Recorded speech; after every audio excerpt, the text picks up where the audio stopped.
The day I stopped loving the Alpha King was the day he finally looked at me.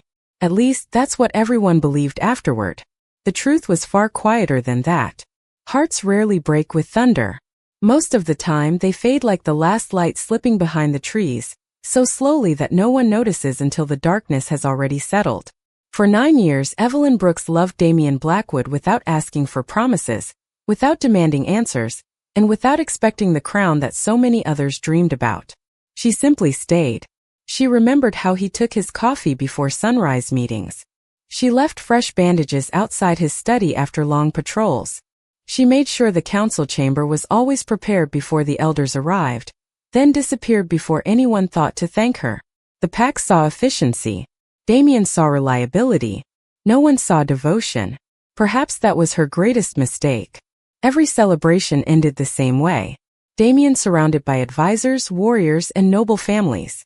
Evelyn standing somewhere behind the crowd, smiling as though being unnoticed had become another daily habit.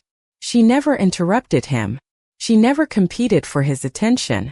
She convinced herself that love measured in patience would eventually be returned. 9 years can teach a person many things. Can teach hope. Can teach endurance. It can also teach exactly when hope has reached its final breath. The moonlight gala arrived beneath a sky scattered with brilliant stars, silver lanterns hanging from ancient oak branches while music drifted across the courtyard.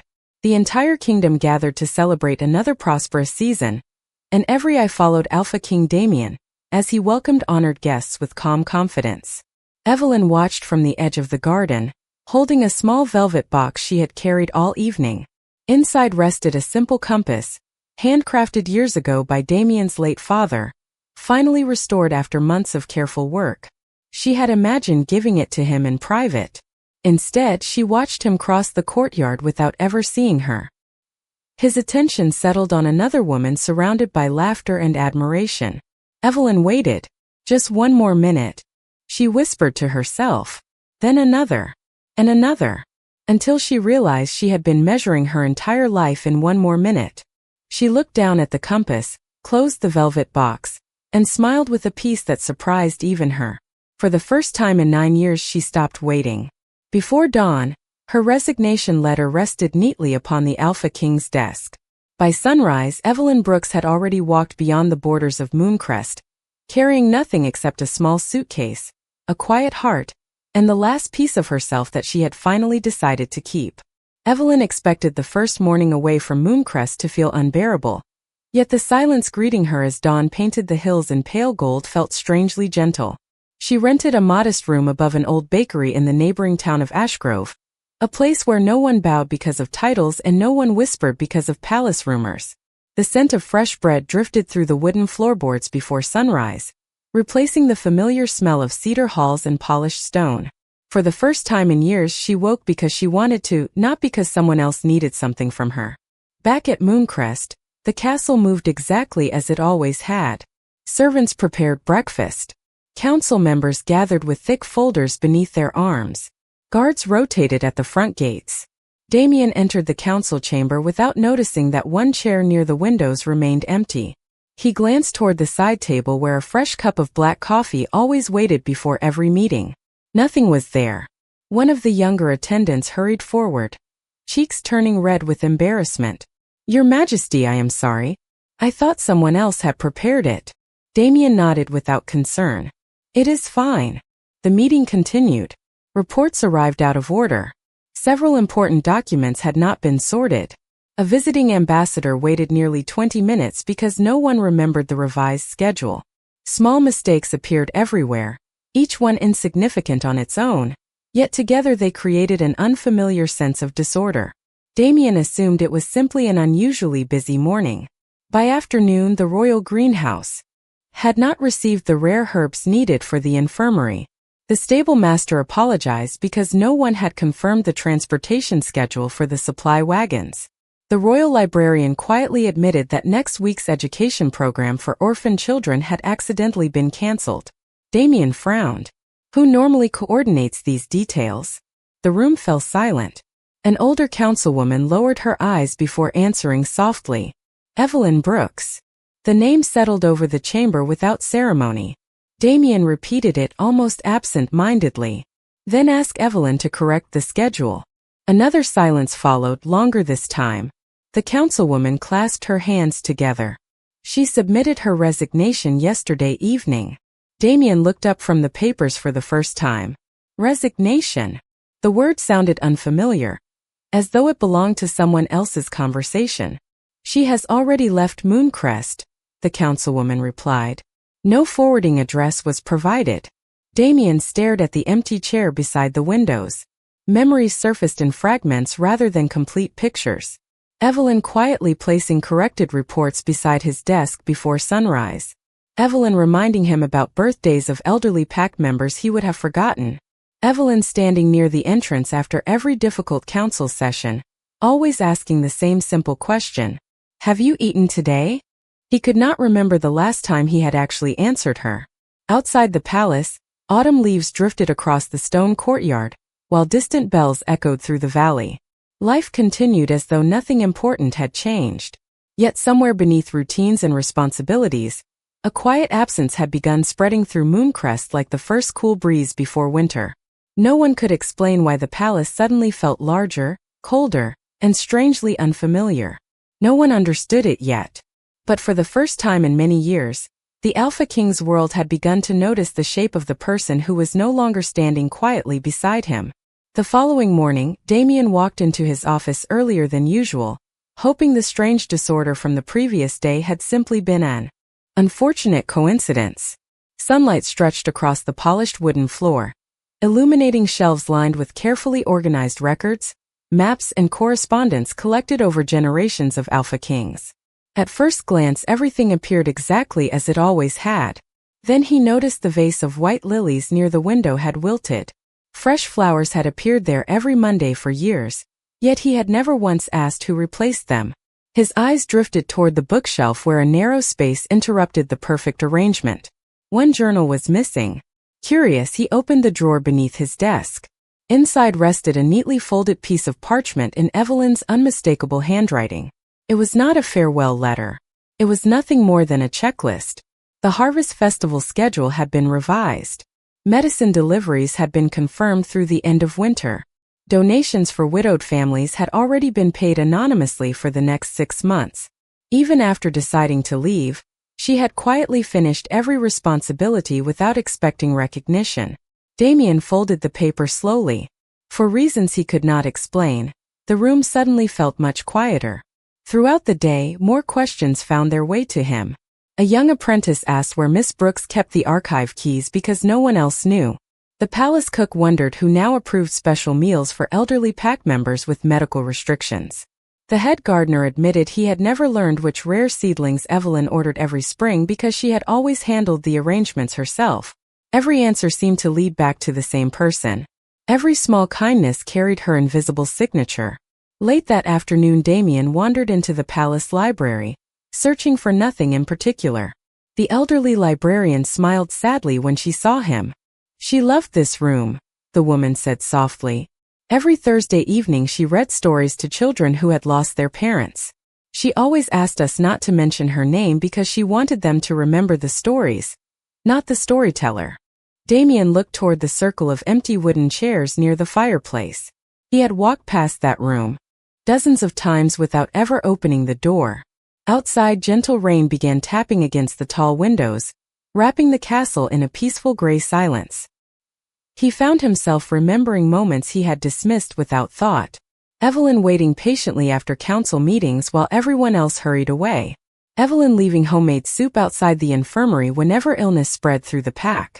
Evelyn quietly stepping aside whenever important guests arrived, making certain everyone else received credit before she disappeared into another task. None of those memories had seemed important before. Together they became impossible to ignore. As evening settled over Mooncrest, Damien climbed onto the highest balcony overlooking the valley. Countless lights shimmered across the distant homes of families who trusted him to lead. Somewhere beyond those hills, Evelyn had begun a new life without asking for permission, without creating drama, without demanding that anyone follow her.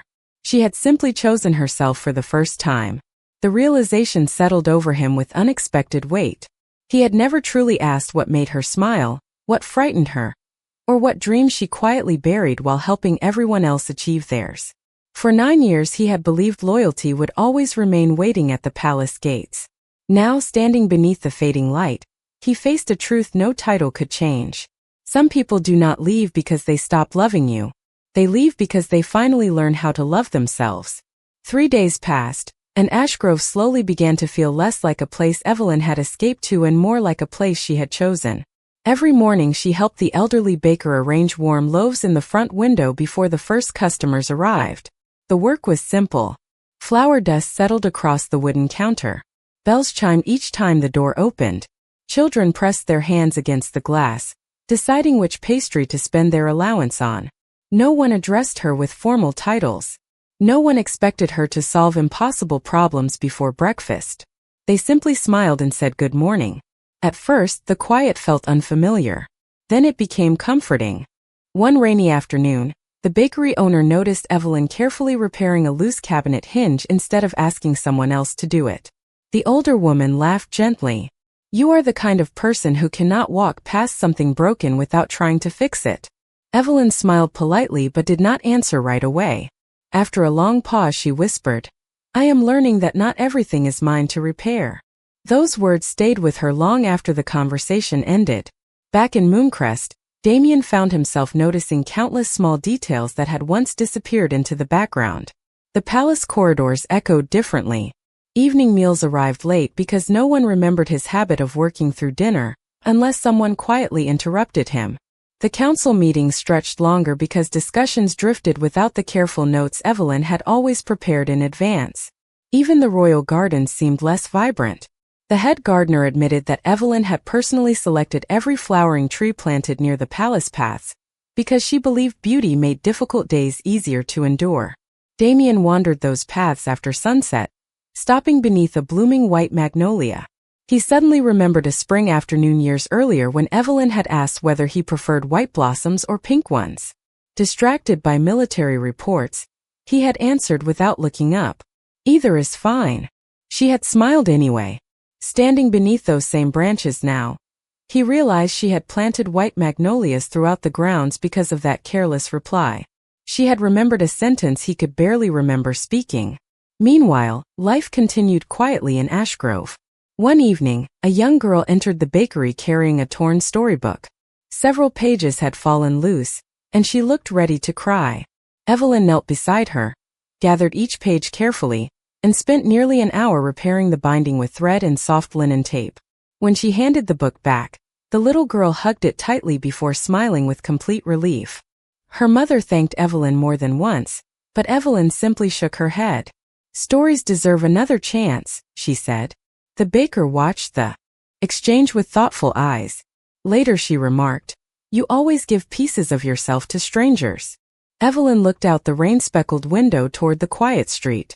"I used to believe love meant giving until there was nothing left," she answered softly. "Now I think love should leave enough of you behind to recognize your own reflection." Hundreds of miles away, Damien stood alone in his study holding the small checklist he had found inside his desk for what felt like the 100th time. It was only a single sheet of paper, yet it revealed more about Evelyn than all the conversations they had shared over 9 years. She had never asked to be appreciated. She had simply hoped to be seen. And for the first time since she walked away, Damien began to understand that finding her would not be as simple as sending messengers across the kingdom. Before he could ask her to return, he would first have to become the man she had quietly believed he could be all along. The following week brought the first crisp mornings of early autumn, and with them came something Evelyn had almost forgotten how to feel: anticipation. She no longer woke wondering whose schedule she needed to memorize or which crisis would arrive before noon. Instead, she looked forward to ordinary moments. The sound of the bakery oven warming before sunrise. The cheerful argument between neighbors over whose apple pie tasted better. The little brass bell above the front door announcing another familiar face. Life had become wonderfully predictable, and for the first time in years that did not feel boring. It felt peaceful. Mrs. Harper, the bakery owner, gradually trusted Evelyn with more responsibilities. She organized inventory, balanced the weekly accounts, and even suggested a weekend charity table where unsold bread could be shared with struggling families instead of being discarded. The idea spread quickly through Ashgrove. Local farmers donated fresh vegetables. Children volunteered to help carry baskets. Elderly residents stopped by simply to offer encouragement. Watching strangers work together without expecting recognition reminded Evelyn that kindness did not belong to palaces or titles. It belonged to ordinary people who quietly chose it every day. One afternoon, while sorting old receipts in the bakery office, Mrs. Harper uncovered a faded newspaper announcing the town's annual harvest festival. She smiled and handed it to Evelyn. "We have not won the baking competition in almost 10 years, she joked. "Perhaps you are our lucky charm." Evelyn laughed, a genuine laugh that surprised even herself. It sounded lighter than she remembered, almost unfamiliar. Across the kingdom, Damien found himself doing something he had rarely done before. He began asking questions instead of giving instructions. He met with palace servants individually. He thanked the gardeners for their work. He visited the infirmary without an official ceremony, and listened as nurses explained how often Evelyn had quietly delivered supplies before shortages became emergencies. Everywhere he went, someone shared another story he had never heard. An elderly widow revealed that anonymous winter firewood had arrived at her cottage every December since her husband passed away. A young apprentice admitted Evelyn had secretly paid for his education after learning his family could no longer afford tuition. Even members of the royal guard recalled finding warm meals waiting after overnight patrols, though none of them had ever known who prepared them. Piece by piece, Damien discovered a life built not upon grand gestures, but upon thousands of invisible acts of compassion. That realization followed him into every room of the palace. One evening he entered the archives searching for old diplomatic records, only to discover a weathered wooden box tucked behind several ledgers. Inside were dozens of handwritten notes, each containing reminders for birthdays, anniversaries, scholarship funds, medical appointments, and names of children who preferred adventure stories over fairy tales. None of the notes mentioned recognition. None carried instructions for gratitude. They were simply careful reminders that every person mattered. Damien closed the box slowly, resting one hand against the lid as silence filled the room. He finally understood why the kingdom itself felt different after Evelyn left. She had never been holding together a schedule. She had been holding together people. Hundreds of miles away, as sunset painted Ashgrove in warm shades of amber and gold, Evelyn stepped outside the bakery carrying a basket of fresh rolls for an elderly neighbor recovering from illness. She paused for a moment beneath the glowing sky and smiled quietly to herself. She no longer measured each day by whether someone noticed her efforts. She measured it by whether she had gone to sleep with peace still resting in her heart. Unknown to her, that quiet transformation had already begun changing another heart as well. One that was finally learning the difference between depending on someone's presence and truly cherishing the person who chose to remain. The harvest festival arrived beneath clear blue skies, filling Ashgrove with music, fresh flowers, and the comforting aroma of cinnamon, roasted apples, and warm bread drifting through every street. Families gathered beneath colorful banners while local musicians played cheerful melodies that echoed across the town square. Evelyn carried baskets of fresh pastries from the bakery with an easy smile that seemed to belong to someone entirely different from the quiet woman who had once wandered the halls of Mooncrest Palace. She no longer watched every doorway hoping one particular person would appear. She had finally begun living inside the present instead of waiting for a future that had never arrived. Throughout the afternoon, visitors stopped by the bakery's charity table, where anyone could take fresh food without paying if they needed help. No questions were asked. No names were written down. An elderly veteran accepted a loaf of bread with grateful eyes. A young mother quietly tucked 2 rolls into her basket after thanking Evelyn with tears she tried to hide. Mrs. Harper leaned toward Evelyn with a warm smile. "You have a gift for making people feel like they still matter." Evelyn looked around the lively square before answering softly. "Everyone wants to be seen. Sometimes kindness is simply noticing someone before they disappear into the crowd." Those words lingered in the autumn air longer than either woman realized. At nearly the same hour, several hundred miles away, Damien stood inside the palace war room staring at a large map spread across an oak table.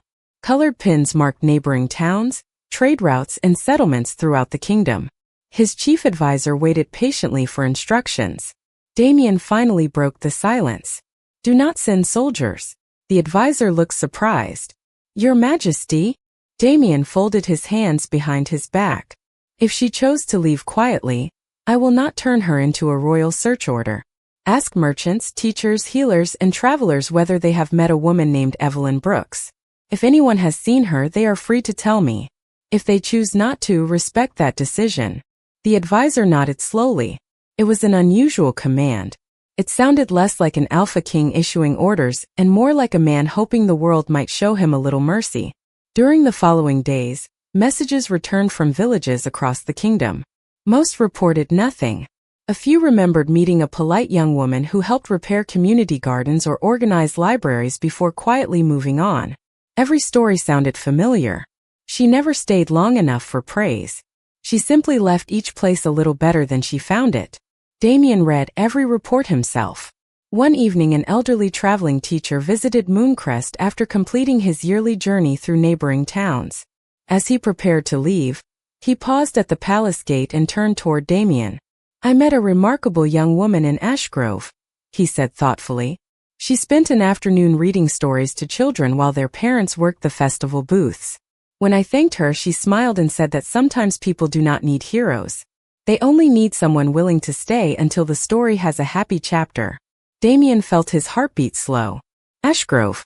It was the first real place connected to Evelyn since she walked away. Yet instead of immediate relief, another feeling settled over him. Hope mixed with humility. He realized that finding her would not be the hardest part of the journey.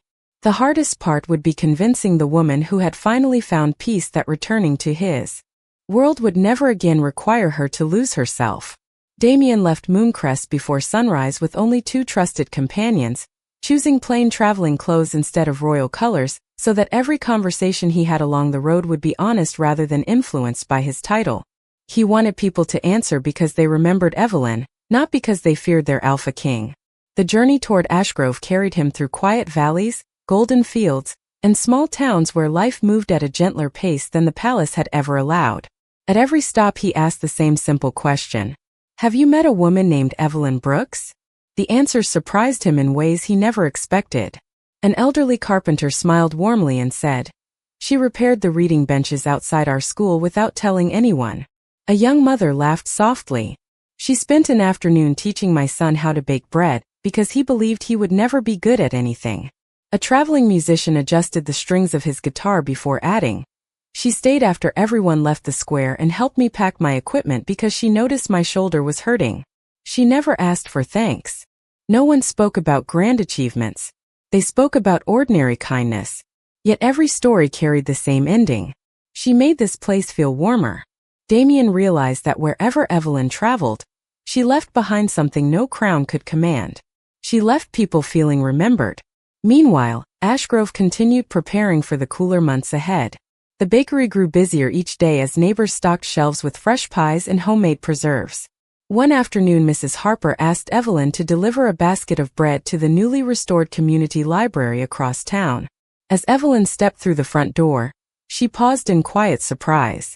The shelves had been rearranged, reading corners filled with comfortable chairs, and children's artwork decorated the walls with bright colors. A tall man carrying a stack of books looked up and smiled politely. "You must be the volunteer everyone keeps talking about," he said. "I am Nathan Carter. I oversee the library renovation project." His voice was calm, his manner unhurried, and unlike so many people Evelyn had known, he did not ask where she came from or why she had arrived in Ashgrove alone. Instead, he accepted the basket with genuine gratitude and said, "The children are excited about Story Hour. They would love another reader if you have time." Evelyn agreed without hesitation. That afternoon she sat beneath a wide window surrounded by curious faces, while autumn sunlight spilled across the wooden floor. She read adventure stories filled with courage, friendship, and hope. The children laughed, asked impossible questions, and applauded every happy ending. Nathan watched quietly from across the room, noticing the patience in her voice and the way every child seemed to feel important whenever she spoke directly to them. As the last family prepared to leave, he thanked Evelyn for helping. She smiled gently.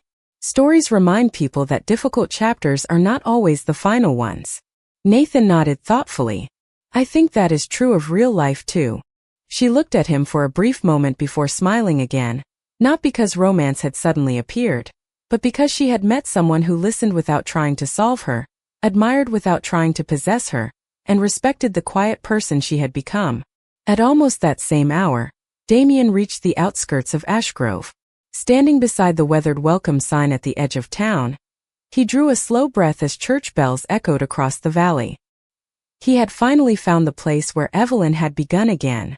What he did not yet know was that while he had been searching for the woman he failed to see, the world had already begun seeing her exactly as she deserved. Damien entered Ashgrove with the quiet caution of a man who understood that one careless step could destroy the fragile hope he had carried across hundreds of miles. He did not announce himself as Alpha King. He did not ask the town to gather. Instead, he visited the bakery first after hearing several neighbors mention the woman who always arrived before sunrise with flower on her sleeves and kindness in her smile. Mrs. Harper recognized immediately that this traveler was searching for someone far more important than a simple address. She studied him for a long moment before speaking. You must be Damien. He nodded once. I am looking for Evelyn Brooks. The older woman folded a clean kitchen towel across the counter and answered gently. You are not the first person to look for her. But you are the first who looks frightened. Damien lowered his eyes. I should have come sooner. Mrs. Harper did not argue. She only replied, sometimes life teaches us the cost of arriving late. She pointed toward the community library at the end of the Maple Line Street.